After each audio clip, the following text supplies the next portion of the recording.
ഒരുപാട് പ്രൊഡ്യൂസർമാരെ സമീപിച്ചതിന് ശേഷം ഒടുവിൽ ദുൽഖർ സൽമാനോട് കഥ പറഞ്ഞതും ആ അവസരത്തിൽ തന്നെ മമ്മൂട്ടിയുമായി നടന്ന രസകരമായ ഒരു ചെറിയ സംഭാഷണത്തെക്കുറിച്ചും സംവിധായകൻ പറഞ്ഞു.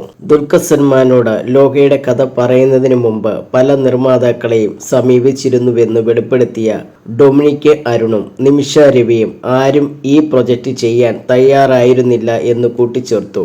കഥ ഇഷ്ടപ്പെട്ടവർ പോലും കുറച്ചു വർഷങ്ങൾ കാത്തിരിക്കാനാണ് ആവശ്യപ്പെട്ടത്. കിങ് ഓഫ് കൊത്തയുടെ സെറ്റിൽ വെച്ച് ഈ വിവരം ദുൽഖർ അറിഞ്ഞപ്പോൾ, നിങ്ങൾ ഈ നല്ല ഐഡിയയ്ക്ക് മറ്റുള്ളവർക്ക് കൊണ്ടു കൊടുക്കുന്നത് എന്തിനാണ്, നമുക്കിത് ചെയ്തുകൂടെ എന്നാണ് താരം നിമിഷയോട് ചോദിച്ചത്.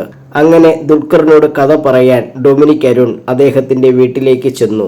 ലോകയുടെ കഥ പറയുന്നത് 2 തവണയായിട്ടാണ്. ദുൽഖറിന്റെ വീട്ടിൽ പോയിട്ടാണ് നരേറ്റീവ് ചെയ്തത്. ഫസ്റ്റ് ഹാഫിൽ ഈ ലോകം ബിൽഡ് ചെയ്യുകയാണല്ലോ, അപ്പോൾ പയ്യെയാണ് അത് കേറി വന്നത്. ഇന്റർവെൽ ഭാഗം ആയപ്പോഴാണ് ഇതിന്റെ ആ മൂഡ് വരുന്നത്.